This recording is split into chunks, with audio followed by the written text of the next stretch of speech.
आप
heart will be definitely dead. So दुनिया के मामलात पे अगर जितनी हमें टेंशन है, काश इतनी ही टेंशन आखिरत के मामलात पे होती तो मामला बड़ा मुख्तलिफ होता। So these are the 5 reasons. अच्छा, number 6, becoming engrossed and obsessive about oneself is also sign of weak faith. When you're all about me and me, कि मुझे मिल जाए, मैं ये कर लूँ, मेरी बात होनी चाहिए, यू नो। और सेल्फी कल्चर तो आपको पता है नार्सिसिज्म एक डिसऑर्डर है, and psychology start declaring this as a you know disease. इस सेल्फी का जो कल्चर है, बात बात पे सेल्फी लेना, खाना खाने के सेल्फी लेना, एक है कभी कभी ले ली, चले उसमें कोई हर्ज नहीं है। खाना खाने सेल्फी ले ली, कहीं गए हैं सेल्फी ले ली, ट्रैवल कर रहे हैं सेल्फी ले ली, चले लेकर रख ली, ये तो समझ में आता है। लेकिन नहीं, इंस्टा पे लगानी है, फेसबुक पे लगानी, सबको शो करना है, वीडियो बना के शो करना है। इससे डोपामीन किस लेवल पे बढ़ता है मैं आपको कभी समझाऊंगा, फिर इंसान बच जाएगा। डोपामीन मैसिव लेवल पे रिलीज होता है जब बंदा अपनी तारीफें सुनता है, एप्रिसिएशन होती है जब बंदे की। तो this is sign of weak faith. जो ज्यादा फेथ वाले उन्हें कोई सरोकार नहीं है, मशहूर होना उन्हें कोई पसंद नहीं है। हमें कोई जरूरत नहीं है अभी सब्सक्राइबर्स की या लाइक्स की, बस जो ठीक है जैसे काम चलता है अल्लाह ताला चला रहे हैं, बाकी इज्जत देने वाला अल्लाह ताला, ये सोच होनी चाहिए। So people who have weak faith they will try to gain respect, they will try to you know get famous, और उसमें फिर जिल्लत बहुत ज्यादा होती है। लोग क्वेश्चन करते हैं, I want to be an actor, I want to be a singer. अभी रिसेंटली एक मैट्रिक के स्टूडेंट है, उनका मैसेज आया हुआ था, उनके बड़े भाई ने कहा इनसे बात करें, इनको थोड़ा काउंसल करें। He wanted to be a singer, और उनका जो फेवरेट है आतिफ असलम थे, तो वो पता नहीं कहाँ से उन्हें पता लगा। मैंने कहा आपको गलतफहमी हुई है। वो कहते हैं कि मैंने सुना आप भी पहले मीडिया में थे, तो मेरी आतिफ असलम से मुलाकात करा दो। तो मैंने कहा अगर मैं होता भी तब भी ना कराता, लेकिन मैं नहीं हूँ मीडिया में। तो मैंने फिर उसको थोड़ा सा समझाने की कोशिश की, why do you want to become a singer. तो उसने कहा मैं बहुत अच्छा गाता हूँ, मेरे अंदर टैलेंट है, टैलेंट को उभारना चाहिए। मैंने कहा चलो अच्छा गाना, और अगर तुम सही गाते हो, अच्छे लिरिक्स गाते हो, वो एक अलग बात है, अच्छा गाना, लेकिन जिस इंडस्ट्री में तुम जाना चाह रहे हो उस इंडस्ट्री को तुम जानते हो, वहां पर किस तरह ऊपर आना पड़ता है। कभी सेलिब्रिटीज से तुम मिले हो, how much they sacrifice in the negative sense. Literally सबसे पहले तुम्हें अपनी हया सेक्रीफाइस करनी पड़ेगी, तुम्हें लिटरली अपनी आखिरत को सेल करना पड़ेगा, because you have to go to the parties. Parties में नहीं जाओगे, मशहूर कैसे होगे, ऊपर कैसे आओगे, और फिर पार्टीज में जाते हुए जब बगल में जो है वो गर्लफ्रेंड नहीं होगी, तो फिर कैसे तुम रिकॉग्नाइज होगे। फिर तुम्हें कितनी फजूल खर्चियां करनी पड़ेंगी, कितने तुम्हें फोटोग्राफर्स हायर करने पड़ेंगे, फिर तुम्हारा कट थ्रोट कंपटीशन ऐसे लोगों से होगा जो तुम्हें गिराने की कोशिश करेंगे। ऐसे ही तो सेलिब्रिटीज इतने स्ट्रेस में नहीं होते ना, they are in a mess actually. So you know, people want to become famous but they don't know the price of fame. Celebrity बनना चाहते हैं लेकिन सेलिब्रिटी बनने की प्राइस उन्हें नहीं पता है। मैरिलिन मॉनरे ऐसी ही खुदकुशी नहीं की उसने एक लेटर लिखा था सुसाइड करने से पहले, वो पढ़ने से ताल्लुक रखता है। The price of becoming a celebrity is not you know very light, it's very heavy price. तो ये हमारी यूथ को समझना चाहिए कि जिस इंडस्ट्री का वो हिस्सा बनना चाह रहे हैं, वो इंडस्ट्री बहुत डेंजरस है, खतरनाक वे ऑफ लाइफ है। So 6 reasons. Number 7, feeling too lazy to do good deeds. और ये पिक्चर सेल्फ एक्सप्लेनेटरी है। कि जब आपके अच्छे अमाल करने का दिल ही ना करे, आप लेजीनेस फील करें, अजान हो गई है, आपको पता है नमाज है, लेकिन आप उठ जाएं, बट बिल्कुल जब वो मौलवी साहब सलाम फेरने लगे तब आप मस्जिद में कदम डाल, या जानबूझ के प्लान बना के कि ये इशा की पहली 2 रखते गुजरने दो, जरा लंबी होती हैं, आखिरी 2 ज्वाइन कर लूंगा, तिलावत हो जाए, आखिरी 2 में एंटर हो जाऊंगा। So this is laziness. नमाज तो हो जाएगी बट ऑब्वियसली उस नमाज का आपको फायदा नहीं है। And then you know feeling lazy to do good deeds. आपको पता है कि एक जगह लेक्चर हो रहा है, एक जगह अच्छी चीज हो रही है, but you feel lazy. But जैसे आपको पता लगे एक जगह कॉन्सर्ट हो रहा है, एक जगह जो है फुटबॉल मैच हो रहा है, तो आप वहां पहुंच जाएं। This is sign of weak faith, और इसको करेक्ट कैसे करना है इंशाल्लाह we'll be discussing. Number 8 and very important, disliking the Sunnah. When you love everything but Sunnah, it is sign of weak faith. And literally people dislike the sunnah.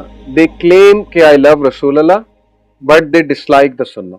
कितना आप कह लें कि मुतजाद रवैया है कि मुंह से कहते हैं कि हम रसूलुल्लाह से मोहब्बत करते हैं, बट जब सुन्ना की बात आती है तो दे डिसलाइक इट। फॉर एग्जाम्पल, नबी सल्लल्लाहु अलैहि वसल्लम की सुन्नत है कि गुस्से को बर्दाश्त करो। नबी सल्लल्लाहु अलैहि वसल्लम की सुन्नत है कि जो आपके साथ बुरा करे कोशिश करो उसके साथ एहसान करो, उसके साथ काइंडनेस शो करो।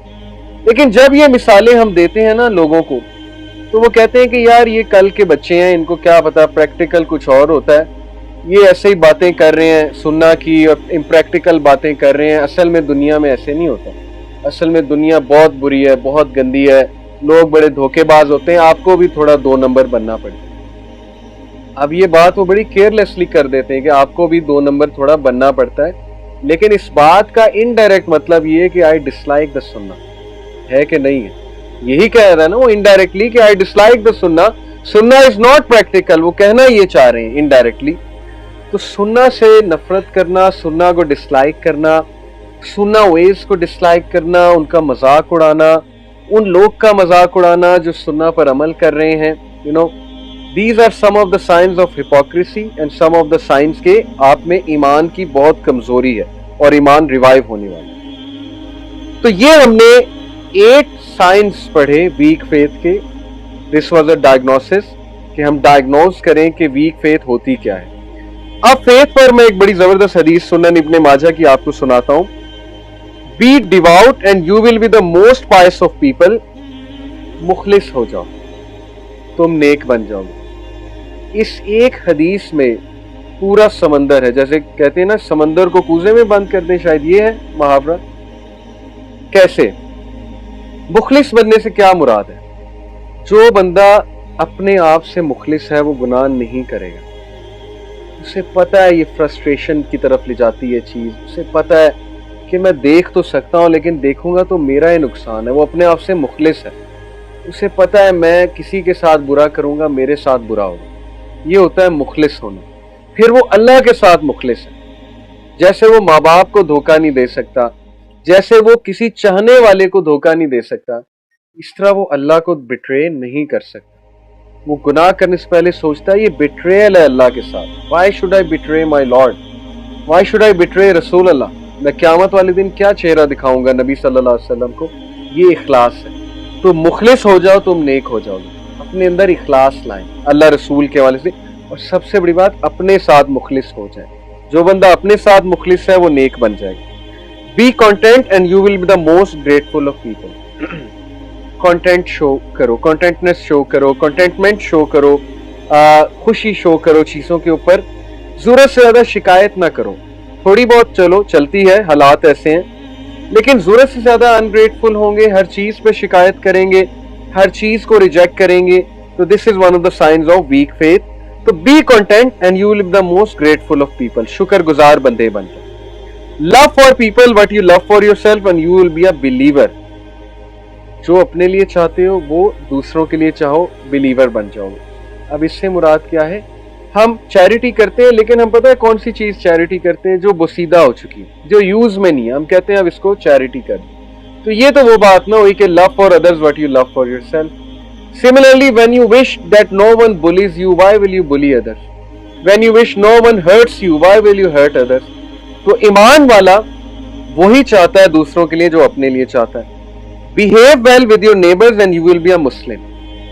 अपने नेबर्स के साथ अच्छे हो जाओ, उनको कोई तकलीफ ना पहुंचाओ, और तकलीफ पहुंचाने की बहुत सी मुराद है। अक्सर मोहल्लों में, बहरिया में तो चले ऐसा नहीं होता है, मैं मोहल्लों में भी रहा हूँ, अक्सर मोहल्लों में ऐसा होता है कि लोग कूड़ा उसके आगे फेंक देते हैं, लिटरली गेट के आगे तो नहीं लेकिन उसके करीब कूड़ा फेंक देते हैं, मलबा फेंक देते हैं, अपनी गाड़ी उनके आगे लगा देते हैं, क्यारी में या गेट के आगे लगा देते हैं। इससे तकलीफ होती है अगले को, तो इसलिए नेबर्स के साथ अच्छा रहना बहुत जरूरी है।